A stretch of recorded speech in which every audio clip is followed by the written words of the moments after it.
Company of Makers, podcast talks, workshops. We are here because for the first time for many years, British sovereign territory has been invaded by a foreign power. The task force, with all its power, is ready. Britain has gathered its might. It must set its course. I'm not allowed to say how many planes joined the raid, but I counted them all out, and I counted them all back.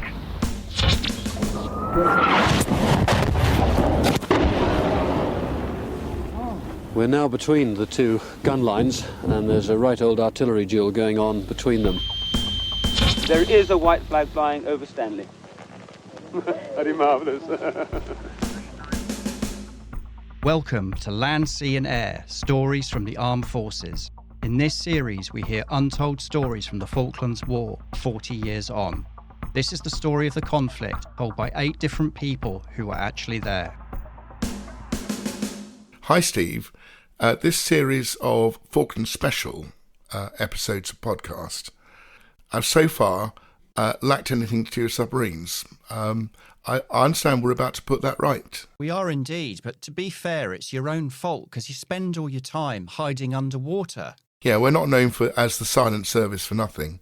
Anyway, you managed to get hold of Steve Hussey, whom I do know, not very well, but I do know.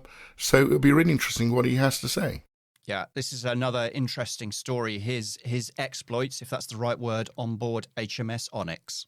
Okay, well, I can't wait. Let's hear it. Steve, thank you so much for agreeing to come on the podcast. Taken a bit of effort, but I think it's going to be worth it. Thank you. It's good to be here. So we, or rather you, are going to be talking about your time in the Falklands conflict on board HMS Onyx. Yes, yeah, that was the submarine that I was on in 1982. Okay, so maybe a bit of background here, because if we see submarine, people like me see a submarine on the telly, they're these beautifully clean, big, spacious places where actors can move around really easily. And I have been on HMS Alliance over in Gosport, and I know a lot of the kit was taken out of that. So first of all, if I'm right, HMS Onyx is a diesel electric boat, not a nuclear boat, so that makes a difference. So just a bit of background about that in the first place, if that's okay. Yeah, sure. So Onyx is an Oberon, very similar to size to the Alliance. So if you've been on there, you would recognise it a little bit. It's single deck, runs on diesel engines. Normally transits on the surface, but obviously it dives when it needs to do its job as a submarine. But it's a lot quicker on the surface in transit, so it would do the majority of its transit if it's a long transit on the surface, and then dive when it gets close to the area. Had about 70 odd individuals on board, from the CO and the officers down to the sailors. It carried wire-guided torpedoes and straight-running diesel Mark 8 torpedoes. And it was the technology back in the 80s was not what it is today. It was very the submarine itself is small in comparison to the modern submarines today.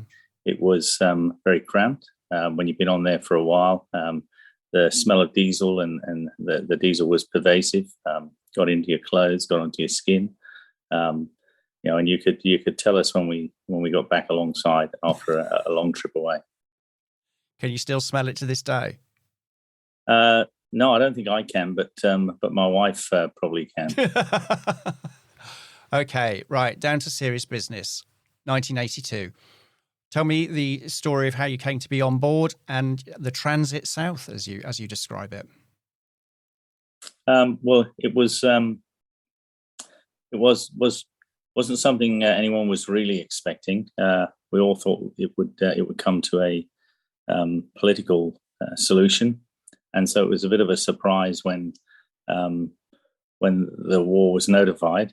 And one of the submarines, so the nuclear submarines, one was already at sea, I believe, and the task force was being put together to head down there. But one of the things they wanted was a diesel submarine, and Onyx was identified, and she had to come back into Portsmouth to store and to recrew a little bit, because not every position was filled. There were a couple of vacancies. I'm not sure whether it was for compassionate or whatever the reason was, but one of them was at the petty officer level, and I was busy in the submarine school. I was an instructor in the submarine school in Dolphin, teaching what I did, and not surprisingly, there were quite a few people put their hands up, because it's very rare in a career that you get to practice you practice mainly, but it's very rare that you actually have to and are called upon to do what you're trained to do. So there was a number of us put our hands up to volunteer, and I'm not sure why, but I was obviously available, single, selected, and I joined the crew. And as I say, it was restoring, doing a few repairs, making sure the submarine was in its best possible state, but in the quickest possible time. And I joined the crew, and we sailed from Portsmouth, and we headed down to the Falklands via the Ascension Islands. As I say, we transit on the surface all the way down to the Ascension Islands. We had a couple of incidents on the way down. We actually had an engine run-on, which is quite an interesting exercise in the engine room, and can be quite serious. Required a bit of repair work when we were in the Ascension Islands to make sure we were again restored and back up to speed. And then we headed off from the Ascension Islands down towards the Falklands. Somewhere in amongst all of that, I think the Belgrano was sunk. The Argentinian aircraft were causing a lot of problems, actually, with their low flying and with some of our fleet down near the Falklands, and so we were keenly aware of that. And as I say, I was a petty officer at the time. The captain was making some really good decisions, but the plan was to get we were still out of range of the Argentinian aircraft, because a submarine on the surface is not. It doesn't really defend itself well. So we got to a certain point, and then we dived, and we made our way slowly into the Falkland Islands. So obviously when the Belgrano got sunk, I think that was the moment things probably got a bit real. But prior to that point, what was the sort of, you've already said that it was going to be hopefully solved politically, but what was the mood and how did it change when Belgrano was sunk? I think on the way down, it was a mix of moods, because it was still fresh in our minds. So we hadn't really processed the fact that we were. It was real. We were still on the way down to the Ascension Islands, and then we started to hear some of the conflict, because obviously we were the slower vessel, and it had actually started by the time we got there. And so that news in a diesel submarine doesn't. It's not a radio. You can't turn it on and hear it in real time. We would get the odd signal news that would come, hopefully every 24 hours, but sometimes not for a day or two. So it was snippets of information. It was signals that came into the wardroom to the officers. And I'm not sure how much we were made aware. We were aware of the general conflict, but not of some of the specifics, obviously, because it was classified and/or we probably didn't need to know. Yeah. But as we got closer, and as we, and I think we were still in the highly anticipation state. I wouldn't say excited, but highly anticipated, very prepared, very aware. And as we sailed from the Ascension Islands and we started to get close to where we were going to dive, that's when it really sunk in that this was real. And as I say, we'd already the conflict had already happened. There had already been a maritime incident at that stage. Mm-hmm. So the mood changed a little bit, became very serious, very professional. I'd like to think we did. Everybody was really on their game as we got close. So why did the general staff think that sending a diesel electric boat was, what can a diesel electric boat do differently than the nuclear subs?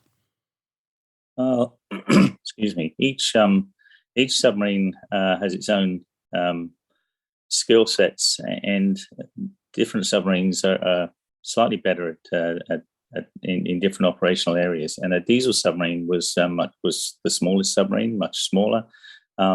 Therefore, it can get into shallower water, and when you can get into shallower water, you can you can get closer to land. So there's some operations that can be achieved far easier with a diesel submarine. Nuclear submarines, they move a lot faster. They can move quickly between areas, so they can respond to a maritime threat much quicker than a diesel submarine does. So if you were planning the operation, you would have the mobility of the nuclear submarines and move them around, and you would use the diesel submarine for more bespoke operations. Noting that the transit time it takes, and once you're down at the Falkland Islands and you're in a conflict, we're not transiting on the surface anymore. That's one of the things we can't do once you get in the area. So we were used in close proximity to the land for a number of reasons, and then as the campaign opened up, we were used for other operations. Okay, could you kind of elaborate on those and the rest of your time down there? I appreciate there's some things you can't tell us, but for those things that you can, what was the deployment like? Oh, sure. So right at the start, to start off with the conflict needs. It's a land conflict at the end of the day. We had to regain the Falkland Islands and the land, and that takes all of the land forces. And there is some amphibious landings that you have to get those guys ashore. But to do that, you have to make sure that your intelligence is good, that you understand the troop dispositions. Maybe there are some small operations that need to take place that would make the larger landing far easier. And generally, some of the particularly when you're that far in the 80s, when you're that far from your home port and your home country, the use of special forces is very helpful in a conflict such as that. So the ability to land and recover special forces, that's the UK Special Forces, SAS and SBS, yep. Was key, I believe. And that was one of the first things that we were tasked to do. So we did. We were always when we were at sea on our guard and looking out for both maritime forces and also air forces, aircraft. But the main employment for us at the beginning of the conflict, as the conflict was shaping up, was the deployment and the recovery of special forces. And then, obviously, as the land deployment progressed and the land conflict continued, there were other issues, such as some of our surface ships came under attack on several occasions. The Argentinian aircraft were, I'd say, very well employed to their strengths, and so we needed to understand where and when the Argentinian planes were taking off and landing. And again, a diesel submarine is pretty good for that. It can sit between the two forces and monitor the airwaves, monitor activity, and hopefully give early warning of the approach of enemy forces. So there was a little bit of that. And the last thing I would say is that the diesel submarine can, if it's gets close to land, can use photography and the airwaves to capture intelligence that way.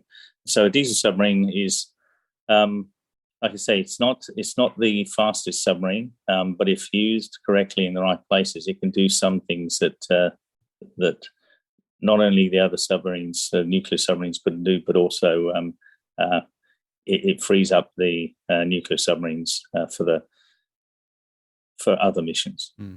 So for example, if when you were inserting special forces, what's that like on board the boat itself? Because it must be quite, I mean, I'm sure you've trained for this many times, but it must be quite a nerve-wracking experience knowing that, that bit of shore that you can see, there could be people there that are going to fire at you. So, as you said, a submarine's vulnerable when it's on the surface. So what's that like?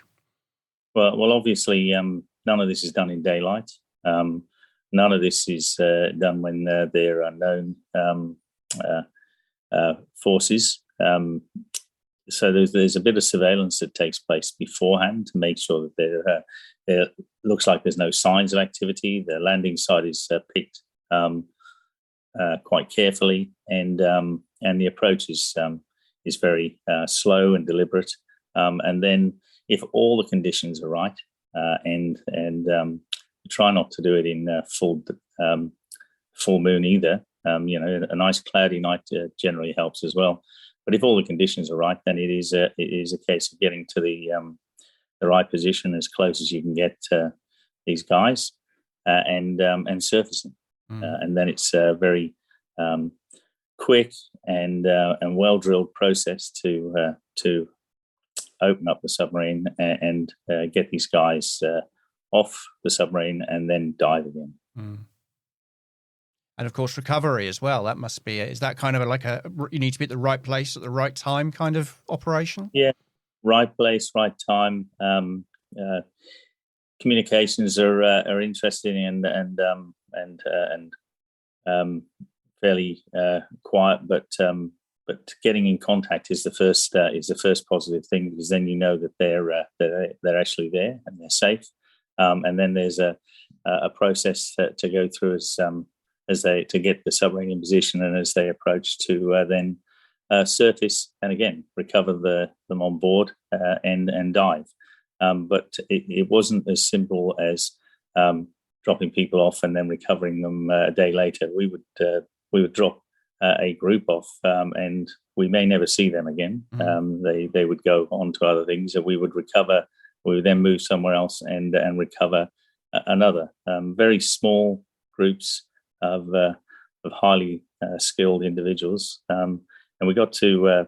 We didn't really get to know them because they were only with us briefly, and they were transitory.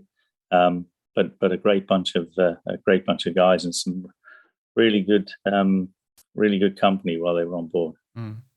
You said when we were doing a preamble that we had a chat last week, you wouldn't necessarily recognise these people. They're not like shipmates where you're obviously operating in very confined space together.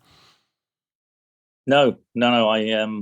I didn't know any of them. I didn't recognise any of them, and certainly never had any contact with these guys afterwards. But we do know that the job they did was extremely important, and it was very serious. There was a little bit of levity while they were on board because you have to, but it was fairly serious most of the time they were on board, and largely when they were getting themselves ready to land, we left them to their own devices. You're going to wait further instructions, I guess. So you also were operating in some quite uncharted territory, waters, I believe, and there was an incident related to that as well. Yeah, I think that's fairly well documented now. It wasn't the best charted waters, not back in those days, and I don't think all of the underwater topography was available on our charts, and that's as I understand it. I was actually asleep at the time, but the submarine hit what we think is an uncharted pinnacle, which is a piece of land that's sticking up from the bottom, and we weren't aware of, and that largely, I think, it was we hit it head on, not at great speed, but you get the momentum of the submarine, and that can be quite a jolt, quite a shock, and we did take a little bit of damage up forward, and obviously at the time when you're dived and it's nice and quiet, that can come as a bit of a surprise. And you can imagine the sort of possible options for that loud bang. And then it was quite a grinding noise as it moved down the side. But as I say, it had to be. It wasn't a cliff face that stopped us dead. It was we think it was a pinnacle. And we went to emergency stations. We did all the right things that we're trained to do. The submarine was safely secured, and once the danger was considered over, we had a look when we were next on the surface. We were aware that we had some damage, but that the submarine wasn't breached, and it didn't stop us from continuing with our mission. Well, I'm not a submariner, but that sounds quite terrifying to me. Hitting something whilst you're under the water and then thinking, okay, we've got a job to do here. Yeah, I think it was more terrifying for the special forces we had on board, because that was completely out of they're very good at what they do, but they're not used to that, and equally they probably didn't understand exactly what was happening. We were the people who understood what needed to be done in that stage, and that's probably the only time I guess I've been more composed than the special forces.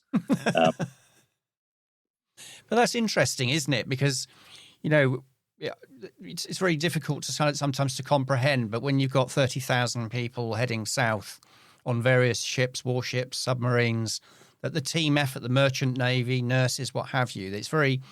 The thing I've learned from doing these podcasts is the sheer complexity of the operation and the amount of individuals and units, if that's the right phrase, that were involved. Yeah, I can imagine how complex it would have been, particularly back in those days with the communications then, the modern communications, and the communications pipeline now is completely different. So it would have been a lot more difficult to coordinate that, I would have thought. And my brother was actually on Hermes, so he was down there on the aircraft carrier, and for the whole of that. For the whole of the conflict, I had no idea. I would always check the news when it came in to see if there was any news of the aircraft carrier, but there was no news. So I spent the whole, and I'm sure it was the same for him, spent the whole of the conflict just in the back of my mind wondering how, we saw that a couple of our ships had suffered damage, one had been sunk, and so you always in the back of your mind was something saying, wondering how your other half, your brother, was going. But no, I do think it was extremely well coordinated when you consider the challenges that they were faced, and the distance. Extremely well coordinated from the UK. That must have been quite a worry about your brother, because obviously the two carriers would have been the primary targets, of course, if they could have got close to them. So that must have been quite unsettling, I thought. I know you had a job to do as well, but it must have been quite.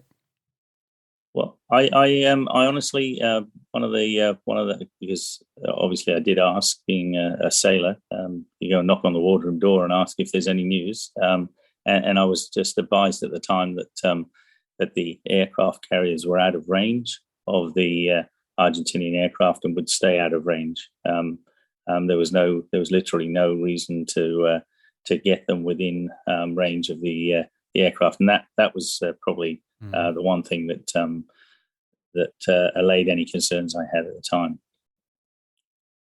Okay, that's kind of good to hear, isn't it?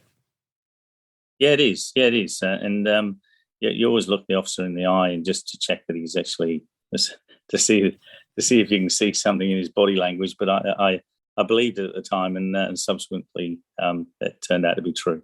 To see whether he'd made it up or not, basically. Well, to see if he was because it is it can be a concern, and the last thing you want when you're that far from home in a submarine is you can't get people on and off easily. Is someone on board whose mind isn't on the job and his focus is elsewhere. So sometimes you can be economical with the truth because you have to be. Yeah. But as I say, the body language was good, and subsequently it turned out to be true. Yeah, morale's an important part of war, isn't it?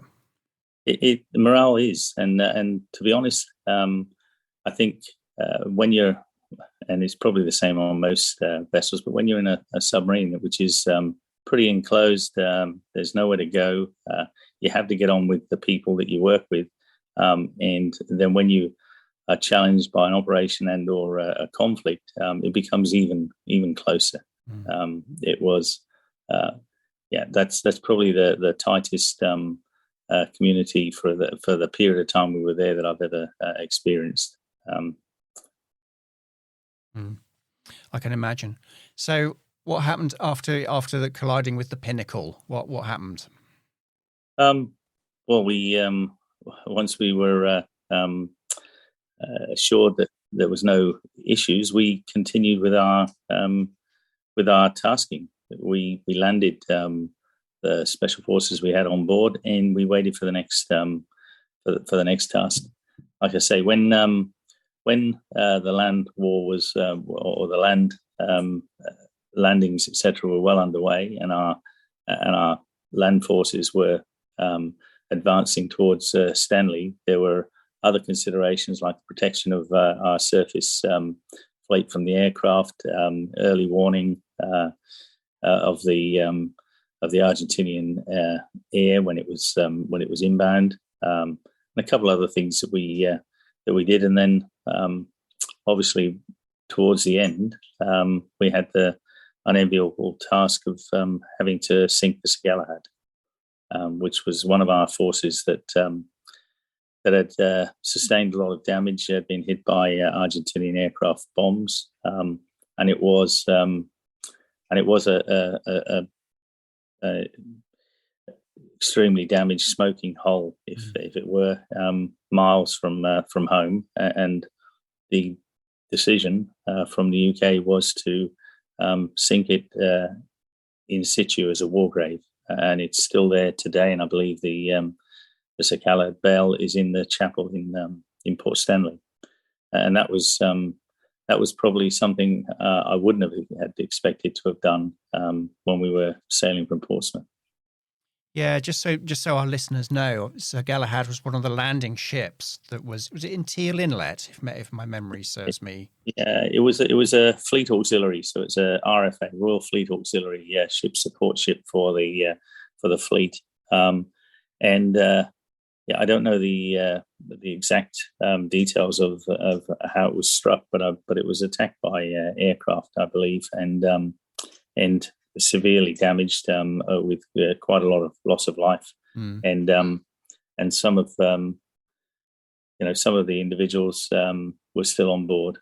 It was very hot. You couldn't get on board afterwards. It was a smoking wreck, and the decision by the government or the UK Defence was to the best thing was to leave it in the Falklands as a war grave, and it's still there, charted to this day. But to do that, it needs towing, so you need a tug, and it needs some means of guaranteeing that it gets sunk in the position that it's that it was due to, and that was Onyx. Again, we were in the locality, and we had the wherewithal, so that was our tasking. That must have been quite a sombre occasion. Yeah, it was. It was something I probably didn't expect to do at the time when we set off, and never ever expect to do again, I guess. And for us, the wardroom, the captain, he gave us all a brief, explained what we were going to do, explained how we were going to do it, and to be the whole crew were allowed to. We were at periscope depth. The whole crew were allowed to witness it as they saw fit. So some chose not to. Some chose to come to the control room, and as I say, normally there's a fair bit of noise goes on in the control room as you're setting up for an attack. It's a process. It's a routine drill, but you do hear the noise is quite crisp when an attack is being planned.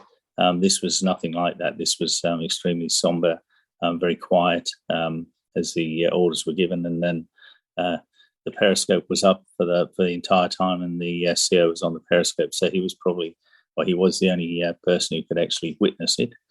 And when the torpedoes were fired, there was just complete silence, because we understood that if there was an explosion, that would be the torpedo hitting the Sir Galahad, and the people in the sound room that's the sonar operators were listening on sonar. We could actually hear it, but only mildly in the submarine, and we didn't really feel too much vibration. And then the CO gave us a little bit of commentary from the periscope. As I say, the sound room would have then heard the noise of the explosion, and the noise of the ship while it sinks does actually does carry underwater, and so the sound room would have been listening in. But probably the most somber thing I've ever seen or done in a submarine, and something I'll always remember because it was unique. Mm. It's like a ceremonial role, isn't it? The boat was tasked with. Yes, it was, and it was conducted that way. And like I say, I've never heard a firing drill like it before. Never heard a control room that quiet, and I've never seen. Excuse me.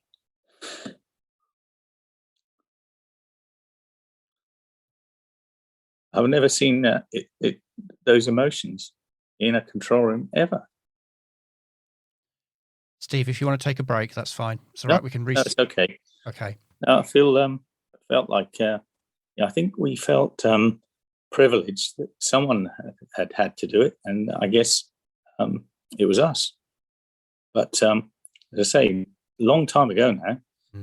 But I don't think I'll ever forget that.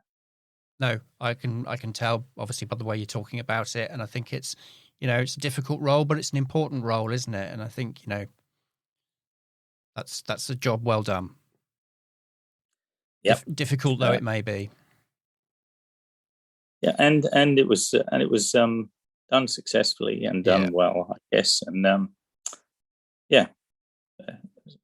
another one of those things that you never expect that you're going to do in your life, and can't really say much more. No. So if we move on, you obviously had to get back home at some point. What happened next, and what was the journey like? Well, we had to restock as much as we could. The submarine can only carry as much food and fuel. Not for the 17 weeks or so we were away. So we were regularly under cover of darkness, and when our ships were in the Sound, surfacing at night and going alongside a ship to restock, and also now and again we grab our towels and our wash bags and run across, because we didn't normally use much water in a submarine, and we didn't wash or shower, so we would go across the gangway and use the surface ships' ablutions, and then come back on board. Try and get that diesel smell. Yeah, try and scrub a little bit of it off. So we'd done that several times, but it was always under the cover of darkness. So late at night and sailing again early in the morning, just a few hours under cover of darkness. Well, we did that. We went alongside, and obviously, as the conflict was over, we were there during the daytime, and we made sure we were well stocked. And then we headed off on the surface back up towards the Ascensions, and we actually had an issue with one of our diesels, and so from memory, we actually completed the run from the Ascension Islands back to Portsmouth on one engine, because at that stage we didn't have the spare parts, and you can only take so many spare parts that distance for that long, and so we were down to one engine in the final part of the transit back into Portsmouth.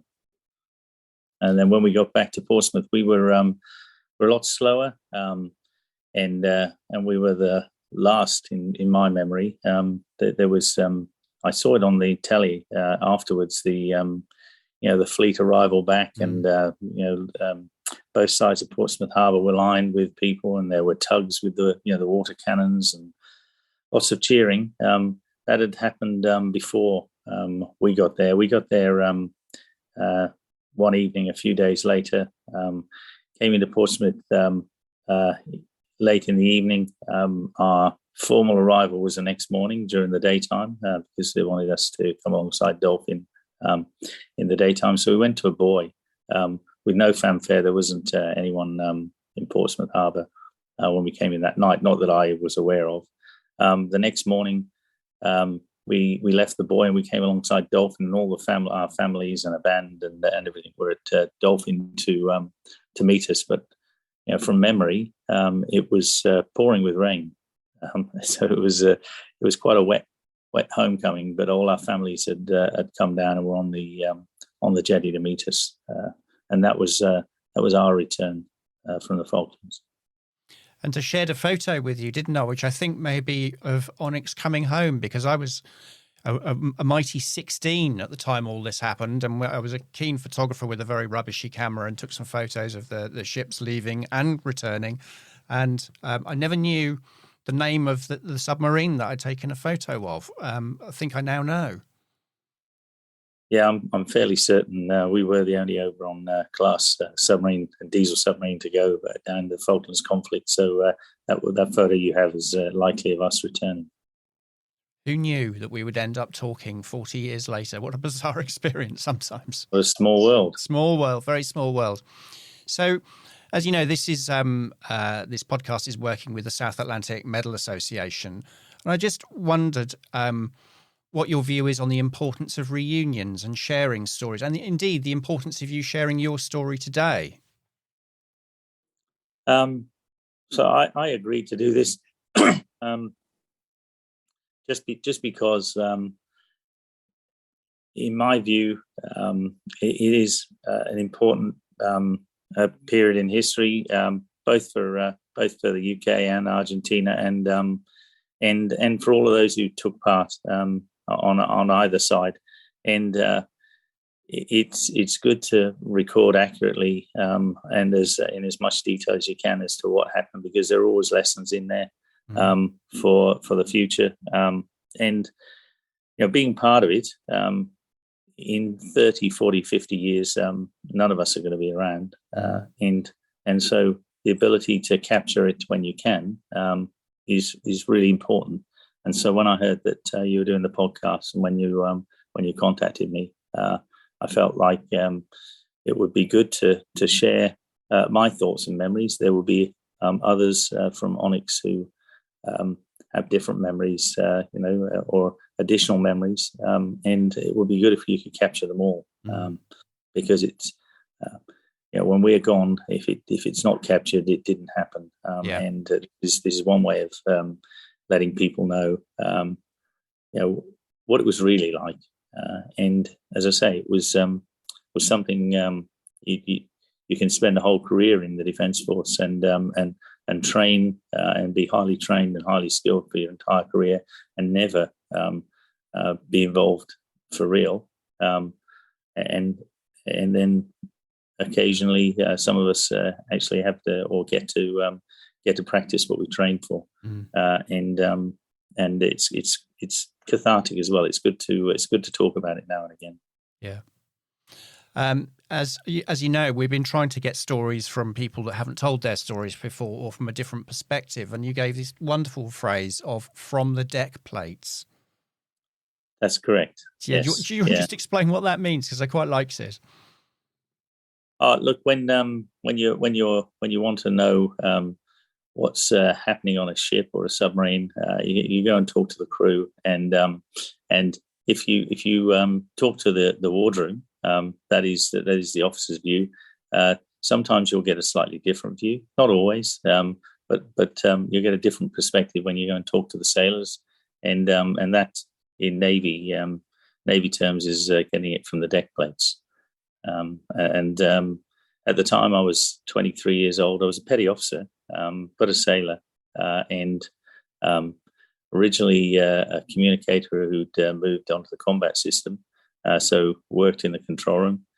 Wasn't a member of the permanent member of the crew. Was bussed in at the last minute to replace someone who couldn't go, and that's just the view of my memories of the conflict. Like I say, there'll probably be several more stories that you could uncover if you had the opportunity, the time, and the latitude to talk to every member of the crew, or everybody who went to the Falklands in that case. But I know that's impossible. So it's important that the work that you're doing and the information that you're capturing, it's important that it's down on record. I completely agree with you. I think it is incredibly important. And I think like I said, I've been very surprised. You've kind of got different people in different services effectively at the same place and same time. And there's just, there are correlations because there are kind of moments, obviously, during the conflict when everyone's aware of, but, very different stories, very different activities. And I think it's been fascinating. And I would like to thank you for your contribution. It's really appreciated. Not a problem. It's my privilege to spend a few minutes with you, and I hope it was of some use. It was. I've learned something yet again. Thank you very much. You're welcome. Thanks, Steve. Now, before Stephen might look back at the interview we've just heard, you may be interested to know that here at Company of Makers, we've got loads of online activities for veterans to get involved in. As well as this podcast, we've got online talks with inspiring guests, and we've got workshops where you can learn something new and meet like-minded people from the forces. To find out more, sign up for our newsletter, and we'll send all the latest updates direct to your inbox. Just head over to companyofmakers.com/newsletter. Now back to Steve and Mike. So I think exploits was absolutely the right word. I think it was an understatement, to be honest. I do know Steve, but not very well, if I'm honest with you. We're about the same age, and in 1982 we were both serving in diesel-electric Oberon-class submarines. As you now know, he was in Onyx, and what you don't know is I was in HMS Oberon, although we weren't involved in the South Atlantic. So I can completely relate, as I was 23 at the same time, to what he was saying. Yeah, and I think it's obviously a diesel-electric boat is a very different world to what we see on TV, isn't it? In terms of, like I said to Steve, these lovely spacious submarines. I don't think there is such a thing, is there? Not in relative terms. I mean, a modern-day nuclear-powered submarine is much, much bigger than HMS Onyx was by a factor of about 5 or 6 times. But I wouldn't say that they still have room to swing a cat, which is another naval expression, of course, as you know. So actually, if you've seen films like Das Boot, World War II German submarine, that's much more realistic in terms of the size of our sort of diesel-electric submarines. Wow, pretty claustrophobic. So quite similar to HMS Alliance then? Yes, I think Steve said that in his discussion with you. And if people would like to see what diesel-electric submarines like, there's HMS Alliance down in Gosport, and HMS Ocelot, of course, is in Chatham Historic Dockyard as well, which is no boat, so very, very similar to Onyx. Okay, so if you really want to find out what it was like, head to Chatham or Gosport. I have to say, though, I mean, I loved listening to what Steve was talking about what the roles of diesel-electric submarines were compared to nuclear ones, because they brought back a flood of memories. and you tend to airbrush out all of the, or some of those, perhaps not so good memories, but actually the one abiding memory I do have, which he said, was just how close-knit the community, the crew are, the ship's company are, on board a submarine like a diesel-electric submarine. Because, yes, you are very confined. It's a single deck, 70 crew, and you live cheek by jowl, but actually you develop a very, very healthy respect for each other, which forms into a very tight-knit bond. Probably the closest knit bond I've ever experienced in anything I've ever done has been in a diesel-electric submarine.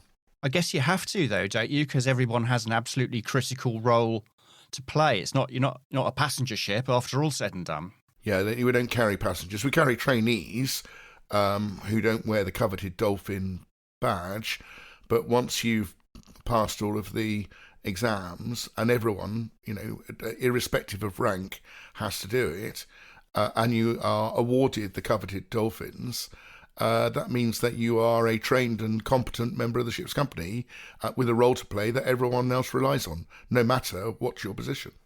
Coveted indeed. So could you sort of shed a bit more light on what Steve was up to?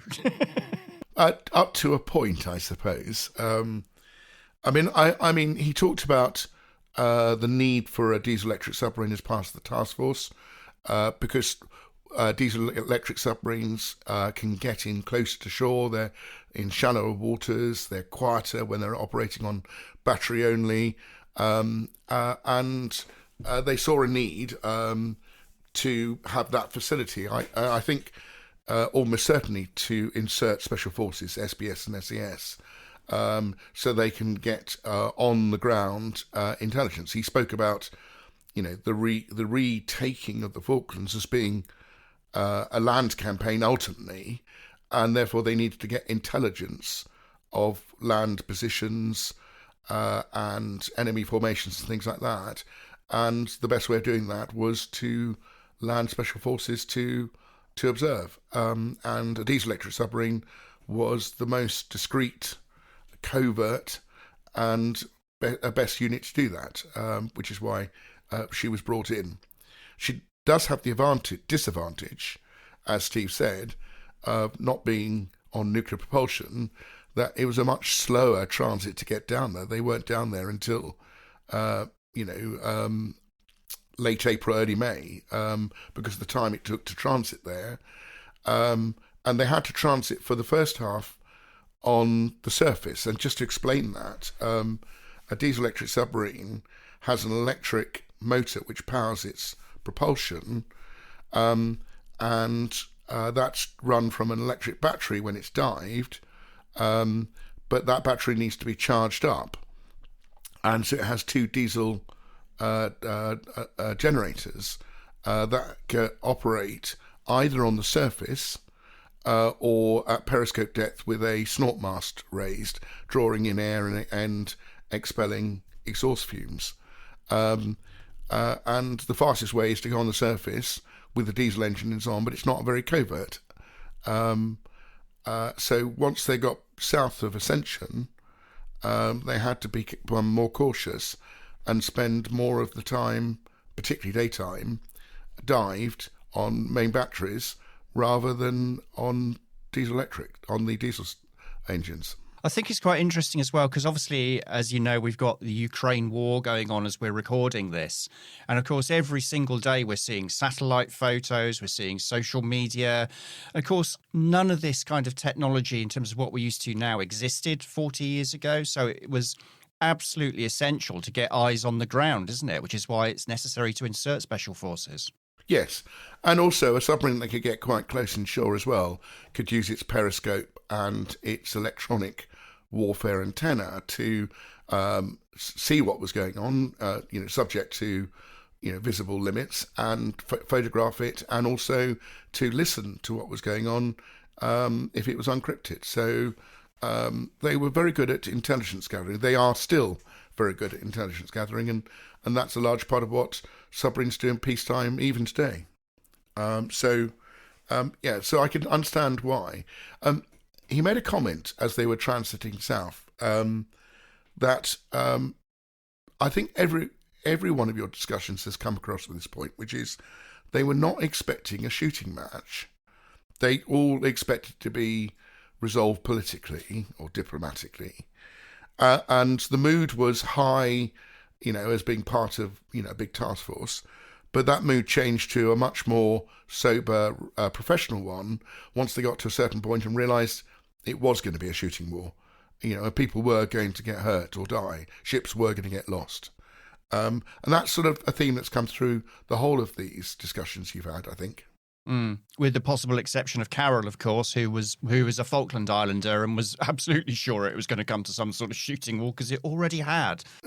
She was terrified from the get-go, and she relates that lovely story about her niece, I think it was, hiding under the table all day on the first day. Anyway, so back to submarines. So yes, they're particularly adept at intelligence gathering, landing special forces.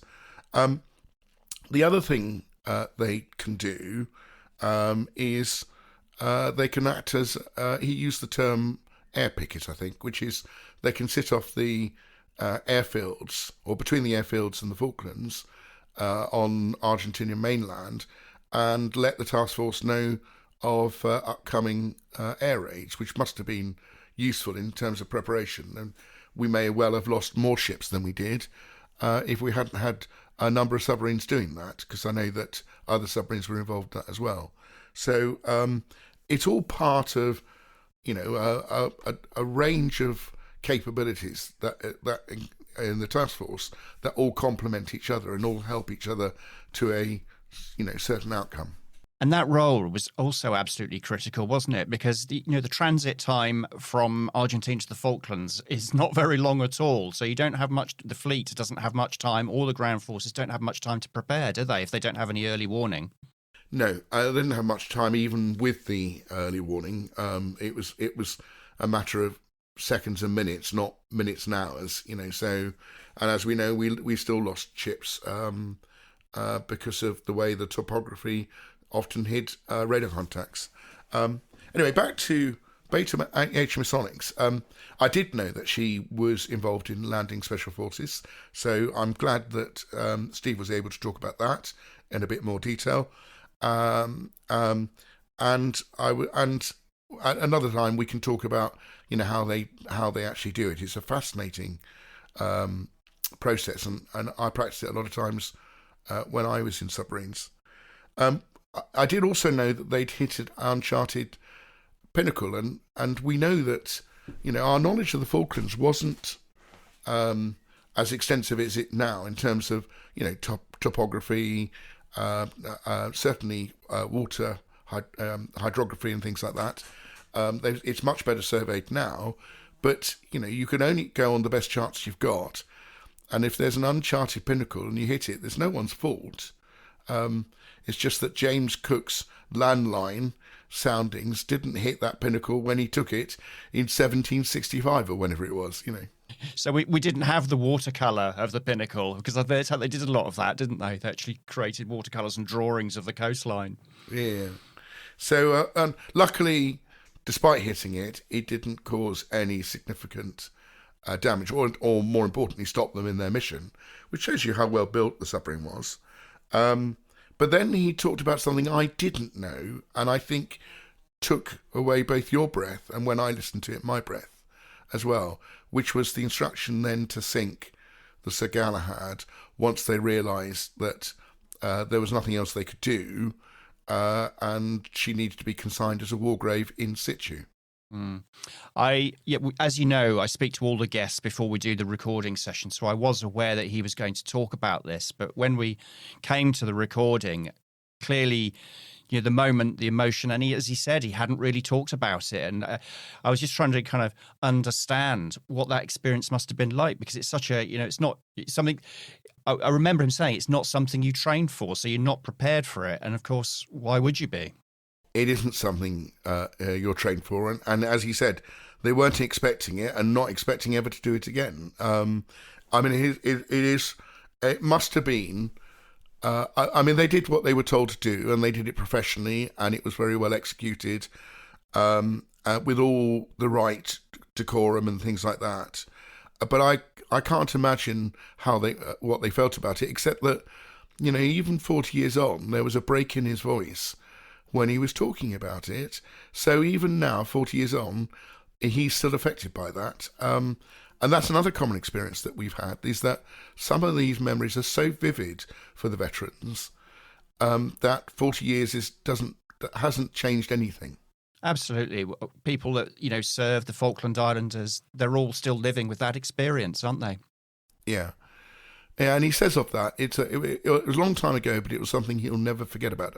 And I completely and utterly believe that. I think, you know. We then got on to other submarine matters about washing and showering. And that brought back more memories of my time in diesel electrics, because the reason submariners don't wash and shower is not because they're inherently dirty, although you may think otherwise, Steve. I had been meaning to talk to you about washing and showering for such a long time. Finally, the subject's come up. I'm not sure the listeners want to hear about that whatsoever, but the reality is that storage of fresh water on a submarine is limited, and it can be made. They do have pure water generators of different sorts on board, but they don't make a huge amount. So the supply of water is not huge. More importantly, if you use the water, it has to go somewhere. So it's often stored in what known as slop drain tanks. Just dirty water, basically, from cooking, from showering, from washing, and has to be pumped overboard at an appropriate moment. Now, the whole process of pumping water overboard is noisy, and a submarine's trump card is quietness. So it's really important they minimise the number of times they have to pump out dirty water, because it could give away the position of the submarine to anyone listening. And so one of the reasons that we don't shower and wash very often, if at all, is to keep the machinery of the submarine as quiet as possible. So you don't shower and wash so people don't know where you are. That's it. Yeah, no, that you've got it. I mean, that rule is then relaxed usually 1 or 2 days before we return to harbour to try and, you know, get us smelling a little bit better. But every submarine I've served in, but most particularly the diesel electrics, I've arrived on the jetty and been told by my girlfriend or wife at the time, never the twain shall meet, that to go and have a shower before I even get a kiss hello. So so even the rudiment showers on board don't necessarily take off all of the smell. It's not an experience I want to think about. No, I know. Anyway, so life in diesel electric submarine. I thought it was a really good discussion you had, a really good chat. I thought he was really.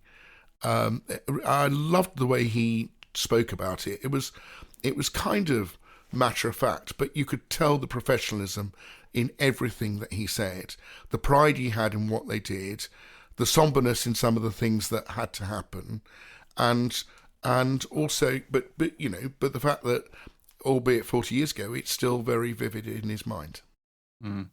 I don't have anything to add to that. I think he was a very interesting guest on a subject that's not often, the submarine service is a subject we don't often get an insight into as well, Thanks, Steve. I eagerly await the next one, but that's another good one. Thank you very much. We'll see you soon. Hi, it's Mike here again. So just to let you know, this podcast accompanies the stunning Falklands 40th commemorative book produced by theveteran.uk on behalf of the South Atlantic Medal Association, SAMA 82. And we'd like to say a really big thank you to both our funders for making this possible, namely theveteran.uk and SAMA. And if you'd like to buy a copy of the book, then please head to either the veteran.uk website or sama82.org.uk. Thanks for listening. Before we finish, we'd love to hear from you. So if you've got any thoughts, suggestions, or even a bit of banter, just email us at podcast@companyofmakers.com. You never know, you might even get a mention. And don't forget to hit subscribe wherever you listen to your podcasts. Thank you. This podcast was produced by Rachel Owen, hosted by Mike Davis Marks, and me, recorded and edited by yours truly.